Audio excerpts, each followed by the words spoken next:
প্রিয় দিনী ভাই ও বোন, রাতে ঘুমানোর আগে বালিশের মধ্যে হাত রেখে নবীজির শিখানো ছোট্ট পাওয়ারফুল দোয়াটি যদি শুধুমাত্র 11 বার পাঠ করতে পারেন, আপনার পরিবার সংসারের মধ্যে অভাব অনটন থাকবে না।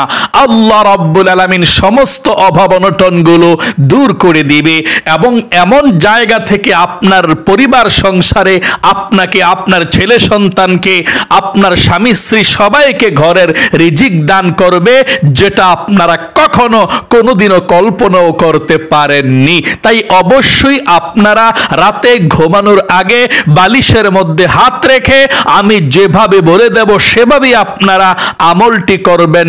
ইনশাআল্লাহ কপাল খুলে যাবে, ভাগ্য পরিবর্তন হবে, সকল অভাব অনটন দূর হবে ইনশাআল্লাহ। প্রিয় দিনী ভাই এবং বিশেষ করে মহিলা মা ও বোনেরা, রাতে ঘুমানোর আগে বালিশের মধ্যে হাত রেখে নবীজির শেখানো ছোট্ট দোয়াটি যদি পাঠ করতে পারেন, আল্লাহ রাব্বুল আলামিন বিশেষ খাজানা থেকে রিজিক পাঠাবে, অভাব অনটনগুলো আল্লাহ রাব্বুল আলামিন দূর করে দিবে। টাকা পয়সা ধন সম্পদের কোনো অভাব অনটন থাকবে না। আল্লাহু আকবার। ধনী হওয়া কিন্তু দোষের কিছু নয়। আপনি ধনী হলে, টাকা পয়সা হলে গরিব অসহায়দেরকে দান করতে পারবেন। আপনি মসজিদ বানাতে পারবেন, মাদ্রাসা বানাতে পারবেন, গরিব অসহায়দেরকে দিতে পারবেন, মক্কা মদিনায় যেতে পারবেন। টাকা পয়সা না হলে কিন্তু যেতে পারবেন না। এই জন্যে ধনী হওয়া কিন্তু দোষের কিছু নয়। আপনি হালালভাবে আমল করে, চেষ্টা করে লক্ষ কোটি টাকার মালিক হন, দোষের কিছু নয়। আল্লাহ রাব্বুল আলামিনের কাছে কিন্তু কোনো কিছুর অভাব নাই। আল্লাহ রাব্বুল আলামিনের খাজানার মধ্যে কেমন রিজিক আছে শুনুন। আল্লাহর কসম করে বলছি, আল্লাহর কসম করে বলছি, আল্লাহর কসম করে বলছি, পৃথিবীর হযরতে আদম আলাইহিস সালাম থেকে একেবারে শেষ মানুষ পর্যন্ত যত মানুষ পৃথিবীর মধ্যে এসেছে, সমস্ত মানুষকে যদি আল্লাহ রাব্বুল আলামিন সব থেকে বড় লোক বানিয়ে দেয়, সবাই সচ্ছলতা হয়ে যায়, কেউ গরিব না থাকে, আল্লাহ সবাইকে যদি রিজিক দান করে টাকা পয়সা লক্ষ কোটি কোটি টাকার মালিক বানিয়ে দেয়, তারপরেও আল্লাহ রাব্বুল আলামিনের খাজানার মধ্যে কোনো টান পড়বে না, অভাব পড়বে না। আল্লাহু আকবার। আল্লাহ রাব্বুল আলামিনের খাজানার মধ্যে এত রিজিক, আল্লাহ রাব্বুল আলামিন বলেন, ওয়ালিল্লাহি খাযাইনুস সামাওয়াতি ওয়াল আরদ। আসমান এবং জমিনের মধ্যে যত খাজানা আছে, সব খাজানাগুলোর মালিক হচ্ছে একমাত্র আল্লাহ রাব্বুল আলামিন। সকলে বলি সুবহানাল্লাহ। শুধু তাই নয়, আল্লাহ রাব্বুল আলামিন পবিত্র কোরআনুল কারীমের মধ্যে সুন্দর করে বুঝিয়ে দিয়েছেন। আল্লাহ বলেন, কুলিল্লাহুম্মা মালিকাল মুলকি তুতিল মুলকা মান তাশা ওয়া তানজিউল মুলকা মিম্মান তাশা ওয়া তুইজ্জু মান তাশা ওয়া তুযিল্লু মান তাশা বিয়াদিকাল খায়র। আল্লাহ বলেছেন, সারা পৃথিবীর একচ্ছত্র মালিক হচ্ছে আল্লাহ রাব্বুল আলামিন। সকলে বলি সুবহানাল্লাহ। আল্লাহ রাব্বুল আলামিন যাকে চান সম্মান দান করেন, ক্ষমতা দান করেন, রাজত্ব দান করেন, আবার যাকে চান তাকে ক্ষমতা ছিনিয়ে নেন, টাকা পয়সা ছিনিয়ে নেন এবং জিল্লতি করে দেন, অসম্মানী করে দেন। আমার আল্লাহ রাব্বুল আলামিনের কাছেই কিন্তু সব কিছু। সকলে বলি সুবহানাল্লাহ। প্রিয় দিনী ভাই এবং মহিলা মা ও বোনেরা, শুনুন তাহলে আমরা এক্ষুনি বলে দিচ্ছি, গভীর মনোযোগ সহকারে শুনবেন। রাতে ঘুমানোর আগে সুন্দর করে আপনি বালিশের মধ্যে হাত রেখে ছোট্ট নবীজির শিখানো দোয়াটি শুধুমাত্র 11 বার পড়বেন। কোন নিয়মে? গভীরভাবে শুনুন। ইনশাআল্লাহ আল্লাহ সমস্ত অভাব অনটন দূর করবে। বিশেষ খাজানা থেকে আপনাকে, আপনার ছেলে মেয়ে, স্ত্রী, পরিবার পরিজন, স্বামী সকলকে আল্লাহ রাব্বুল আলামিন রিজিক দান করবে। এই আমলটি করতে হলে আপনি সর্বপ্রথম রাতে এশারের নামাজটা আপনি আদায় করতে হবে। এশারের নামাজটা আদায় করার পর যখন ঘুমাতে যাবেন, ঘুমানোর আগে আপনি আমলটি করলেই চলবে। এশারের নামাজটা কিন্তু রাত্রে আপনি আদায় করবেন। অনেক মানুষ আছে 5 ওয়াক্ত নামাজ পড়ে না, কিন্তু রিজিক পাওয়ার আমল করে। আপনি যদি নামাজ নাই পড়েন তাহলে আল্লাহ রাব্বুল আলামিন আপনার রিজিকের বরকতকে কেটে দিবে। এই জন্যে 5 ওয়াক্ত নামাজ পড়তে চেষ্টা করবেন ইনশাআল্লাহ। এশারের নামাজটা আপনি যদি রাত্রবেলা সুন্দর করে পড়েন, আল্লাহর নবীজি বলেছেন অর্ধরাত পর্যন্ত তাহাজ্জুদের নামাজ পড়লে, জিকির করলে, কোরআন পড়লে যেমন সওয়াব হবে, আমার আল্লাহ রাব্বুল আলামিন সেই সওয়াব আমলনামার মধ্যে লিখে দেয়। আবার যদি সময় মতো ফজরের নামাজটা পড়েন, আরো অর্ধরাত পর্যন্ত আপনি জিকির করার, তাহাজ্জুদ নামাজ পড়ার সওয়াব পেয়ে যাবেন। অর্থাৎ আল্লাহর নবীজি বলেছেন এশা এবং ফজরের নামাজ যদি কোনো মহিলা মা বোন পড়ে কিংবা কোনো পুরুষ পড়ে, তাহলে সারা রাত পর্যন্ত তাহাজ্জুদের নামাজ পড়ার, জিকির করার, কোরআন তেলাওয়াত করার সওয়াব আল্লাহ রাব্বুল আলামিন আমলনামার মধ্যে লিখে দেয়। তাহলে অবশ্যই আপনি এশারের নামাজটা অবশ্যই পড়বেন।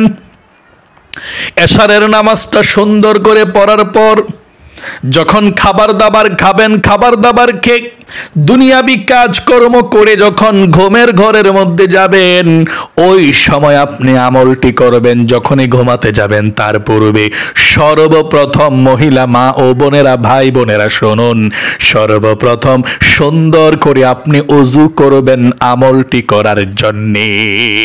ওযুটা ভালোভাবে করবেন। ভালোভাবে সুন্দরভাবে যদি ওযু করেন, 2টি পুরস্কার আল্লাহ রাব্বুল আলামিন আপনাকে দান করবে। আল্লাহ ওযুর প্রত্যেকটা অঙ্গ প্রত্যঙ্গের গুনাহগুলো আল্লাহ ক্ষমা করে দেবে এবং কাল কিয়ামতের ময়দানে ওযুর অঙ্গ প্রত্যঙ্গগুলো ঝলমল ঝলমল করে জ্বলতেই থাকবে। সকলে বলি সুবহানাল্লাহ। এই জন্যে সুন্দর করে আপনি ওযু করবেন। ওযুর শুরুতে বিসমিল্লাহ পাঠ করবেন। নবীজি বলেছেন ওযুর শুরুতে যদি কেউ বিসমিল্লাহ পাঠ না করে তার ওযুটা পরিপূর্ণ হয় না। এই জন্য আপনি ওযু করার শুরুতে কি পাঠ করবেন আমার সঙ্গে পড়ুন, বিসমিল্লাহির রহমানির রহিম। তারপরে সুন্দর করে ওযু করার পর আপনি কালেমায়ে শাহাদাতটা কিন্তু পাঠ করবেন আকাশের দিকে, উপরের দিকে তাকিয়ে। আল্লাহর নবীজি বলেছেন যে ব্যক্তি কালেমায়ে শাহাদাত পাঠ করবে সে ব্যক্তি, আল্লাহ রাব্বুল আলামিন বলেন আমার বান্দা, আমার বান্দি কালেমায়ে শাহাদাত ওযু করার পরে পাঠ করেছে, 8 জান্নাতের দরজা খুলে দাও। আমার বান্দা বান্দি যেই কোনো দরজা দিয়ে যেই কোনো জান্নাতের মধ্যে প্রবেশ করতে পারবে, তার জন্য কোনো বাধা নাই। আল্লাহু আকবার। এই জন্য সুন্দর করে ওযু করার পর আপনি কালেমায়ে শাহাদাত পাঠ করবেন। এভাবে আপনি আঙ্গুলটা উঠিয়ে উপরের দিকে তাকিয়ে পাঠ করলে ভালো। যদি উপরের দিকে না উঠিয়েও আপনি আঙ্গুল না উঠিয়েও পড়েন তাহলেও সমস্যা নেই, কিন্তু সুন্নাহ হলো, সওয়াব হলো বেশি। উপরের দিকে তাকিয়ে আপনি এভাবে পাঠ করবেন, আশহাদু আল্লাহ ইলাহা ইল্লাল্লাহু ওয়াহদাহু লা শারীকা লাহু ওয়া আশহাদু আন্না মুহাম্মাদান আবদুহু ওয়া রাসূলুহু। এভাবে আপনি কালেমায়ে শাহাদাত পাঠ করবেন। কালেমায়ে শাহাদাতটা পাঠ করার পরে আপনি যেখানে ঘুমাবেন সেই জায়গাতে চলে যাবেন। আপনি পবিত্র একটি জায়গাতে আপনি দাঁড়িয়ে 2 রাকাত নফল নামাজ আদায় করবেন। ও মহিলা মা ও বোনেরা, ভাই বোনেরা, 2 রাকাত নফল নামাজ পড়ে আপনি আমলটি করবেন। একেবারে সহজ। 2 রাকাত নফল নামাজ পড়বেন কিভাবে শুনুন। ও মহিলা মা ও বোনেরা, আপনি নিয়ত করবেন আমি কিবলামুখী হয়ে 2 রাকাত সালাতুল হাজত নফল নামাজ আদায় করছি। আল্লাহু আকবার। মানে আপনি নিয়ত করবেন আমি কিবলামুখী হয়ে 2 রাকাত সালাতুল হাজত নফল নামাজ আদায় করছি, আল্লাহু আকবার। নিয়তটা বেঁধে আপনি সানা পাঠ করবেন। সানা পাঠ করে আউযু বিল্লাহ বিসমিল্লাহ সহকারে অন্যান্য নামাজের মতো সূরা ফাতিহা পাঠ করবেন, মানে আলহামদু সূরাটা পাঠ করার পরে আপনি কুল হুয়াল্লাহ সূরা ইখলাস 10 বার পাঠ করবেন, গনে গনে হাতের মধ্যে এভাবে গনে গনে 10 বার পাঠ করবেন সূরা ইখলাস কুল হুয়াল্লাহ সূরাটা। তারপরে রুকু করবেন, তারপরে রুকু থেকে উঠিবার সময় সামি আল্লাহু লিমান হামিদা, মানে সব ঠিকঠাক। সেজদা করবেন, আপনি সেজদার মধ্যে 3 বার সুবহান রাব্বিয়াল আলা, মানে সব ঠিকঠাক, রুকু সাজদা সব ঠিকঠাক করে এভাবে আপনি প্রথম রাকাত পড়বেন অন্যান্য নামাজের মতো। দ্বিতীয় রাকাতের জন্য যখন দাঁড়াবেন আল্লাহু আকবার বলে তারপর আপনি বিসমিল্লাহ পড়ে সূরা ফাতিহা আলহামদু সূরাটা পড়বেন, পড়ে আবার বিসমিল্লাহ পড়ে আপনি যেই কোনো একটি সূরা না, শুধুমাত্র সূরা ইখলাস আবারও আপনি 10 বার পড়বেন। প্রথমে যেভাবে 10 বার সূরা ইখলাস পড়ছেন আলহামদু সূরার পর, দ্বিতীয় রাকাতেও আপনি আলহামদু সূরার পর 10 বার সূরা ইখলাস কুল হুয়াল্লাহ সূরাটা পড়বেন। তারপর রুকু সাজদা সব ঠিকঠাক করে 2 রাকাত পরে বসে তাশাহুদ দুরূদ শরীফ দয়ামা সূরা পড়ে আপনি সালাম ফিরাবেন এভাবে, আসসালামু আলাইকুম ওয়া রাহমাতুল্লাহ, আসসালামু আলাইকুম ওয়া রাহমাতুল্লাহ। সালামটা ফিরিয়ে আপনি 3 বার পাঠ করবেন আস্তাগফিরুল্লাহ আস্তাগফিরুল্লাহ আস্তাগফিরুল্লাহ। প্রিয় দিনী ভাই এবং মহিলা মা ও বোনেরা, শুনুন আমলটি এখন কিভাবে করবেন। আপনি বালিশটাকে সামনে রেখে বিছানার মধ্যে বসে বালিশটাকে সামনে রেখে বালিশের উপর ডান হাত রেখে আপনি সর্বপ্রথম আপনি 11 বার দরুদ শরীফ পাঠ করবেন। 11 বার দরুদ শরীফ পাঠ করবেন বালিশের উপরে হাত রেখে। আপনি বড় দরুদ শরীফ পড়লে পড়তে পারেন, না পড়লে ছোট দরুদ শরীফ পড়তে পারেন, কোনো সমস্যা নেই। 11 বার। যদি আপনি দুরুদ ইব্রাহিম পড়তে চান 1 নম্বরে 11 বার পড়বেন এভাবে, আল্লাহুম্মা সাল্লি আলা মুহাম্মাদি ওয়া আলা আলি মুহাম্মাদ কামা সাল্লাইতা আলা ইব্রাহিম ওয়া আলা আলি ইব্রাহিম ইন্নাকা হামিদুম মাজিদ, আল্লাহুম্মা বারিক আলা মুহাম্মাদি ওয়া আলা আলি মুহাম্মাদ কামা বারাকতা আলা ইব্রাহিম ওয়া আলা আলি ইব্রাহিম ইন্নাকা হামিদুম মাজিদ। এভাবে আপনি বালিশের উপরে হাত রেখে 1 নম্বরে 11 বার দুরূদ শরীফ পাঠ করবেন। যদি আপনি ছোট্ট দুরূদ শরীফটা পড়তে চান তাহলে এই ছোট দুরূদ শরীফটা পড়বেন, বড়টা পড়তে হবে না। এভাবে সাল্লাল্লাহু আলাইহি ওয়াসাল্লাম সাল্লাল্লাহু আলাইহি ওয়াসাল্লাম। তাহলে বালিশের উপরে হাত রেখে 1 নম্বরে আপনি 11 বার দুরূদ শরীফ সাল্লাল্লাহু আলাইহি ওয়াসাল্লাম সাল্লাল্লাহু আলাইহি ওয়াসাল্লাম পাঠ করবেন। 2 নম্বরে 11 বার ইস্তিগফার পাঠ করবেন জীবনের সমস্ত গুনাহগুলো ক্ষমা হওয়ার জন্য। 11 বার ইস্তিগফার এভাবে পাঠ করবেন এবং প্রথমে বলবেন, আল্লাহ জীবনের সমস্ত গুনাহগুলো ক্ষমা করে দাও, আর জীবনে গুনাহ করব না। এটা বলে আপনি 11 বার পাঠ করবেন বালিশের মধ্যে হাত রেখে, আস্তাগফিরুল্লাহ ওয়া আতুবু ইলাইহি, আস্তাগফিরুল্লাহ ওয়া আতুবু ইলাইহি, আস্তাগফিরুল্লাহ ওয়া আতুবু ইলাইহি, আস্তাগফিরুল্লাহ ওয়া আতুবু ইলাইহি। 3 নম্বরে আপনি 11 বার কালিমা তয়্যিবা পাঠ করবেন এভাবে, লা ইলাহা ইল্লাল্লাহ লা ইলাহা ইল্লাল্লাহ লা ইলাহা ইল্লাল্লাহ। শেষের বার পুরোটা কালেমা একবার পড়বেন, লা ইলাহা ইল্লাল্লাহু মুহাম্মাদুর রাসূলুল্লাহ সাল্লাল্লাহু আলাইহি ওয়াসাল্লাম। 4 নম্বরে সর্বশেষ যেই দোয়াটি পাঠ করলে আল্লাহ রিজিক দেয়, ধন সম্পদ দেয়, অভাব অনটন দূর করে দেয়, সেই দোয়াটি আপনি পাঠ করবেন ইনশাআল্লাহ 11 বার।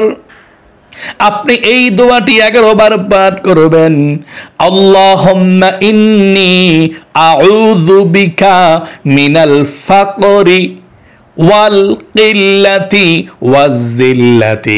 আবারও বলছি, আল্লাহুম্মা ইন্নী আউযু বিকা মিনাল ফাকরি ওয়াল কিল্লাতি ওয়াজিল্লাতি। আবারও বলছি, আল্লাহুম্মা ইন্নী আউযু বিকা মিনাল ফাকরি ওয়াল কিল্লাতি ওয়াজিল্লাতি। আবারও বলছি, আল্লাহুম্মা ইন্নী আউযু বিকা মিনাল ফাকরি ওয়াল কিল্লাতি ওয়াজিল্লাতি। এতটুকু পর্যন্ত। 5 নম্বরে এই দোয়াটাও পড়বেন 11 বার।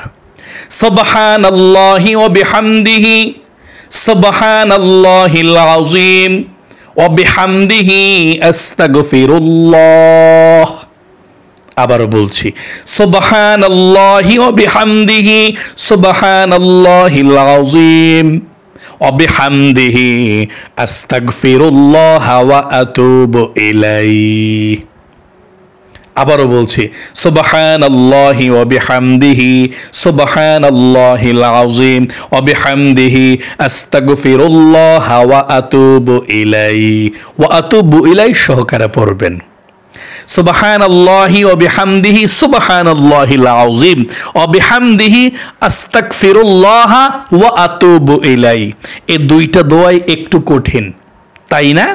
মানে 4 নাম্বার দোয়াটা আল্লাহুম্মা ইন্নী আউযু বিকা মিনাল ফাকরি ওয়াল কিল্লাতি ওয়াজিল্লাতি, এই দোয়াটা। এবং 5 নম্বরে সুবহানাল্লাহি ওয়া বিহামদিহি সুবহানাল্লাহিল আযীম ওয়া বিহামদিহি আস্তাগফিরুল্লাহ ওয়া আতুবু ইলাইহি। এই দুইটা দোয়া, আমি এই দুইটা দোয়া আপনাদের সহজ শিখার জন্য এই ভিডিওর কমেন্ট বক্সের মধ্যে, সর্বপ্রথম কমেন্ট বক্সের মধ্যে দোয়া দুইটা দিয়ে দেব আপনাদেরকে। যে দোয়া দুইটা কঠিন, 4 নাম্বার এবং 5 নাম্বার দোয়াটা, এই দুইটা দোয়া দিয়ে দেব। যেটা 4 নাম্বার দোয়াটা কি 11 বার, আল্লাহুম্মা ইন্নী আউযু বিকা মিনাল ফাকরি ওয়াল কিল্লাতি ওয়াজিল্লাতি।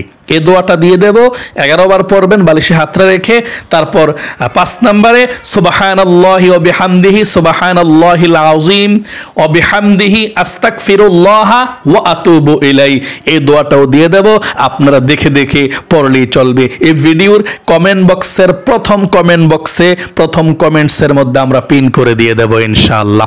প্রিয় দিনী ভাই এবং বোনেরা, তারপরে আপনারা এই আমলটি করে, এই দোয়াটি পড়ে আল্লাহর কাছে দোয়া করবেন, অভাব অনটন থেকে মুক্তি চাইবেন, আল্লাহর কাছে রিজিক চাইবেন, ধন সম্পদ চাইবেন। এই আমলের বরকতে আল্লাহ তুমি রিজিক দাও। মুনাজাতটা আপনারা এমন ভাবে করবেন, আল্লাহুম্মা আমিন বলে আপনি মুনাজাত শুরু করবেন। মুনাজাতটা শুরু করে মানে আল্লাহুম্মা আমিন বলে আপনি 3 বার আল্লাহর এই নামটা পাঠ করবেন, ইয়া যাল জালালি ওয়াল ইকরাম, ইয়া যাল জালালি ওয়াল ইকরাম, ইয়া যাল জালালি ওয়াল ইকরাম পড়ে আল্লাহর কাছে সব কিছু চাইবেন। চাওয়ার পর মুনাজাত শেষ করবেন এইভাবে, আল্লাহ নবীজির উসিলায় দোয়াকে কবুল করো, আমিন বিরহমাতিকা ইয়া আরহামার রাহিমিন। প্রিয় দিনী ভাই এবং মহিলা মা ও বোনেরা, আশা করি খুব সুন্দর করে আপনারা বুঝতে পেরেছেন, শিখতে পেরেছেন।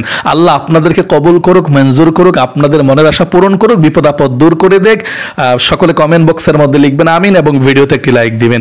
যারা কমেন্ট বক্সের মধ্যে আমিন লিখেছেন, ভিডিওতে একটি লাইক দিয়েছেন, আল্লাহ তাদেরকে তুমি কবুল করো, মঞ্জুর করো, জীবনে একবার মক্কা মদিনায় নাও, লক্ষ লক্ষ টাকার মালিক বানাও, ধনী বানিয়ে দাও, আমিন। আজ এ পর্যন্তই, আবারও অন্য কোনো ভিডিওতে দেখা হবে ইনশাআল্লাহ। সেই পর্যন্ত আপনাদের সকলের সুস্বাস্থ্য আল্লাহর কাছে কামনা করে আজ এখানে বিদায় নিচ্ছি।